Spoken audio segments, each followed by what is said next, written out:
में हमें 2019 दिखाया जाता है, जहाँ पर दिखाया जाता है कि अर्थ का बहुत बुरा हाल है। क्लाइमेट पूरी तरह चेंज हो गया है, जिसकी वजह से बहुत ज़्यादा नेचुरल डिजास्टर्स आ रहे हैं। और कुछ कंट्रीज में तो टेम्परेचर इतना ज़्यादा है कि हीट की वजह से सिर्फ 10 मिनट में ही 20 से 30 लाख लोग मारे जा चुके थे। कुछ कंट्रीज में बहुत ज़्यादा सुनामी आने की वजह से लोग उसमें बहते जा रहे हैं, और दूसरी जगहों पर ज़मीन पर इतना ज़्यादा सूखापन है, ज़मीन इतनी ज़्यादा बंजर है कि लोग पानी के बगैर मर रहे हैं। बहुत सारी जगहों पर फ्लड यानी सैलाब आ गया है, और ऐसा ही हाल बाकी कुछ कंट्रीज का था, यानी पूरी दुनिया का ही ऐसा हाल था। तो इस चीज का सॉल्यूशन ढूंढने के लिए 27 कंट्रीज आगे आती हैं, और वो अपने सबसे ज्यादा अच्छे साइंटिस्ट को भेज कर एक टीम बनाते हैं। अब इन साइंटिस्ट का एक लीडर था जो कि काफी इंटेलिजेंट था, और उसका नाम जेक था।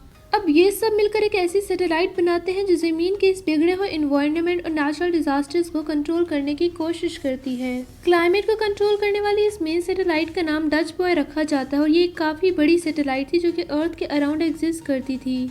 और फिर देखते ही देखते वो अर्थ की बैड कंडीशन को कंट्रोल करने लगती है।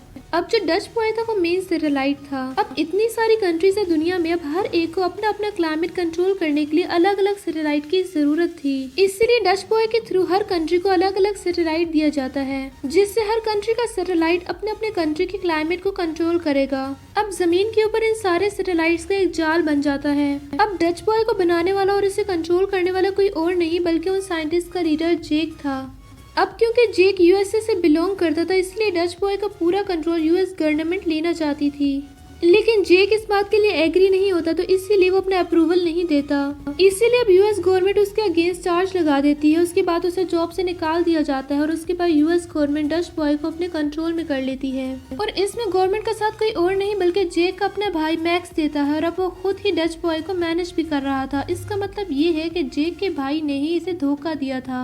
इन बातों की वजह से जेक को काफी बुरा लगता है और उसे काफी गुस्सा आता है इसलिए। लेकिन उसकी फैमिली भी उससे दूर थी। उसकी बेटी थी जो उसे सिर्फ वीकेंड्स पर ही मिला करती थी। इसके बाद इस बात को 3 साल गुजर जाते हैं। इन 3 सालों के दौरान अर्थ का एनवायरनमेंट और क्लाइमेट बिल्कुल सेफ रहता है और स्टेबल रहता है। लेकिन तभी हमें अफगानिस्तान का एक गांव दिखाया जाता है जो कि एक डेजर्ट में था। लेकिन तभी अचानक उस गांव का टेम्परेचर इतना ज्यादा गिर जाता है कि वह पूरा गांव फ्रीज हो जाता है। लोग फ्रीज होने लगते हैं, बर्फ जमने लगती है वहाँ पर, जिसकी वजह से गाँव के सारे लोग मारे जाते हैं। अब ये बात जानने के बाद यूएस प्रेसिडेंट और कुछ मेन लोगों की मीटिंग होती है, जहाँ पर उन्हें डाउट होता है कि शायद डच बॉय में खराबी होने की वजह से ही वो गांव फ्रीज हो गया है। लेकिन अब किसी भी तरह करके उन्हें ये बात छुपानी थी। लेकिन जेक का भाई मैक्स कहता है कि हमें ये बात छुपाने के बजाय डच बॉय को रिपेयर करना चाहिए, और इस मिशन के लिए हमें जेक की हेल्प चाहिए होगी, क्योंकि वो अकेला ही डच बॉय को बनाने वाला था।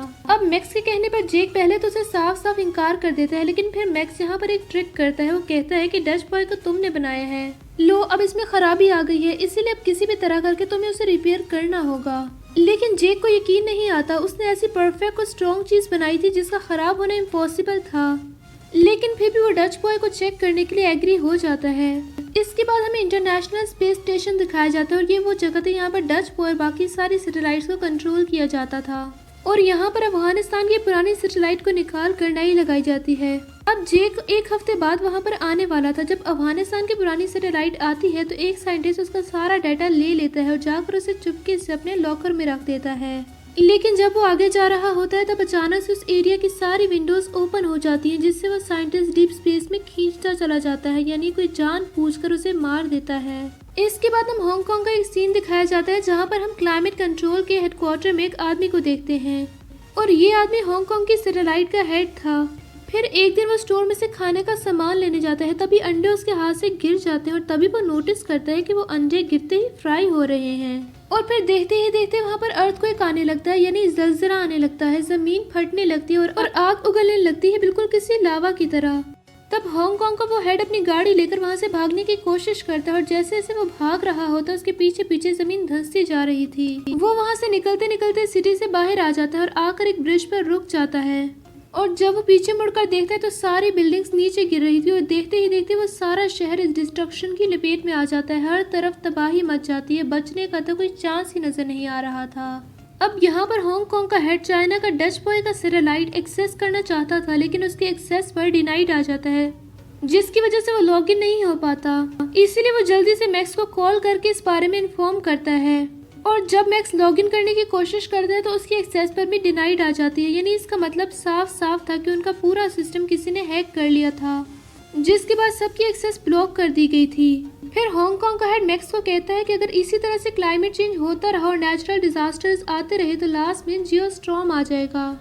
जियोस्टॉर्म यानी ऐसा दिन जब दुनिया तबाह हो जाएगी। और तभी उस हेड के ऑफिस में कुछ लोग आ जाते हैं। तब ये देखकर वो हांगकांग का हेड कहीं पर छुप जाता है और जो लोग वहाँ पर आते हैं वो उसके लैपटॉप से सारी इन्फॉर्मेशन ले लेते हैं और ये देखकर वो हेड समझ जाता है कि कोई तो इंसान ऐसा है जो डच बॉय को एक्सेस करके उसे हैक कर रहा है। और यहाँ पर मैक्स वहीं पर काम करने वाले एक हैकर की हेल्प से ये चीज चेक करने के लिए कहता है कि किसने इलीगली डच बॉय को एक्सेस कर लिया है और उसे हैक कर रहा है।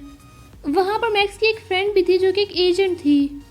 दूसरी तरफ जेक अपने मिशन के लिए निकलने के लिए रेडी था।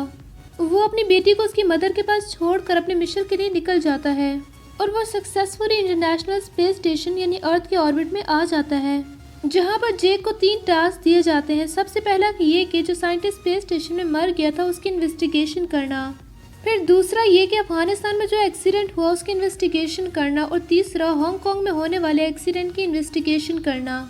वो कुछ लोगों से मीटिंग करता है और ये सारी बातें क्लियर करता है। फिर वो हर कंट्री की सैटेलाइट को पर्सनली स्कैन करता है कि अगर उसमें कोई ग्लिच आ गई हो तो उसे रिप्लेस कर दिया जाए। अब टोटल 1000 से भी ज्यादा सैटेलाइट्स थी। फिर आगे जाने पर उसे पता चलता है कि इस सारे मिशन का हेड कोई और नहीं बल्कि इसका भाई मैक्स है और फिर हर रोज उसे सारी इन्फॉर्मेशन देनी है। अब जेक को ये बात काफी बुरी लगती है, जिसकी वजह से दोनों भाइयों में कुछ प्रॉब्लम्स होने लगती हैं और इसके बाद जेक अपनी इन्वेस्टिगेशन शुरू कर देता है, यानी अपनी पहली इन्वेस्टिगेशन उस साइंटिस्ट के बारे में जो कि मर गया था। यहाँ पर उसे पता चलता है कि वो एक्सीडेंट किसी ने जानबूझकर करवाया था और डीप स्पेस में जाने से पहले उस साइंटिस्ट के हाथ में एक हार्ड डिस्क थी जो अभी भी उस स्पेस स्टेशन के एक हिस्से में अटकी हुई है। तब जेक और एक स्टेशन कमांडर अपनी जान पर खेल कर उस हार्ड डिस्क को लेने जाते हैं और यहाँ पर इन्हें पता चलता है कि जो एक्सीडेंट हांगकांग और अफगानिस्तान में हुआ था वो सैटेलाइट में खराबी की वजह से नहीं बल्कि किसी ने जानबूझकर ऑर्डर्स दिए थे सैटेलाइट को ऐसा करने के लिए। लेकिन उन्हें ये पता नहीं चल पाता कि आखिर ये कर कौन रहा है, इसके पीछे कौन है। फिर हांगकांग का हेड वहां से निकलकर न्यूयॉर्क आ जाता है और वो मैक्स को मिलने के लिए कहता है ताकि वो पूरे मैटर की इन्फॉर्मेशन उसे दे सके। वो मैक्स को मिलने के लिए एक जगह पर बुलवाता है जहां पर मैक्स अपने उस फ्रेंड एजेंट के साथ जाता है। मैक्स और उसकी फ्रेंड वो दोनों ही हांगकांग के हेड को देख लेते हैं जो कि रोड की दूसरी साइड पर खड़ा होता है।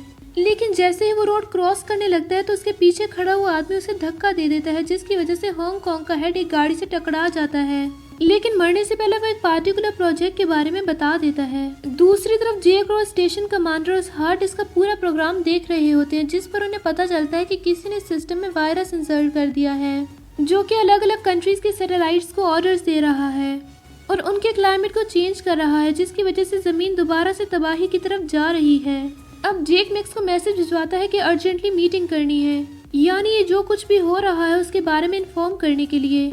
और यहाँ पर जेक मैक्स को सारी बात बता देता है कि किसी ने सिस्टम में वायरस डाल दिया, इसीलिए डच बॉय खुद ब खुद सैटेलाइट्स को ऑर्डर दे रहा है, जिसकी वजह से अलग अलग कंट्रीज लाइक अफगानिस्तान और चाइना में वेदर बिगड़ गया है। यानी कोई डच बॉय को बिल्कुल किसी वेपन की तरह यूज करके तमाम कंट्रीज को खत्म करना चाहता है। और कोई स्पेस स्टेशन का आदमी बीच में मिला हुआ है और वही है जो डच बॉय में वायरस का प्रोग्राम इंसर्ट करता है और उसको ऑर्डर देने वाला कोई ना कोई जरूर बड़ी अथॉरिटी का आदमी है और वो कोई और नहीं बल्कि मैक्स के सीनियर्स में से कोई एक है। अब या तो वो मैक्स का बॉस हो सकता है या फिर प्रेसिडेंट। ये सुनकर मैक्स कहता है कि भला प्रेसिडेंट ऐसा क्यों करना चाहेगा, जिस पर जेक कहता है क्योंकि डच बॉय वेपन की तरह यूज हो रहा है, वो सिर्फ उन्हीं कंट्रीज को टारगेट कर रहा है जो आज के जमाने में काफी सक्सेसफुल हैं और आने वाले टाइम में ये कंट्रीज काफी इम्प्रूव करेंगी और काफी सक्सेसफुल होंगी और उनकी इकोनॉमी काफी अच्छी होगी। इसीलिए अब ये सब कुछ जानने के बाद मैक्स उस हैकर की हेल्प से वो सारे प्रोजेक्ट के बारे में इंफॉर्मेशन निकालता है जो कि उसे हांगकांग के हेड ने बताई थी, जहाँ पर उसे कुछ फाइल्स मिल जाती हैं और जो कुछ उसे जेक ने बताया था उससे मिलता जुलता डाटा भी इसी प्रोजेक्ट में रिसीव होता है कि कैसे सक्सेसफुल डेवलप और इकोनॉमिकल कंट्रीज को डिस्ट्रॉय करना है। अब क्योंकि ये प्रोजेक्ट काफी टॉप सीक्रेट था तो इसीलिए इसे काफी बड़ी अथॉरिटी का आदमी ही इसे बड़े लेवल पर ऑपरेट कर सकता है। अब यहाँ पर मैक्स को प्रेसिडेंट पर शक होता है। अब प्रेसिडेंट पब्लिक गैदरिंग में जा रहे थे और मैक्स भी उनके साथ चला जाता है। दूसरी तरफ बताया जाता है कि टोक्यो में काफी बड़ा हेल स्टॉर्म आ गया है, बड़े बड़े पत्थरों की तरह बर्फ नीचे गिर रही है, जिसकी वजह से बहुत सारे लोग भी मारे जा चुके हैं और पूरी सिटी में तबाही भी बहुत ज्यादा हो गई है। फिर दूसरी तरफ ब्राजील का टेम्परेचर आहिस्ता आहिस्ता कम होने लगता है कि देखते ही देखते पूरा समंदर फ्रीज हो जाता है और वहाँ पर जो एंजॉय करने लोग आए होते हैं वो सारे भी फ्रीज हो जाते हैं, बर्फ बन जाते हैं। और ये सब कुछ डच बॉय सैटेलाइट की वजह से ही हो रहा था।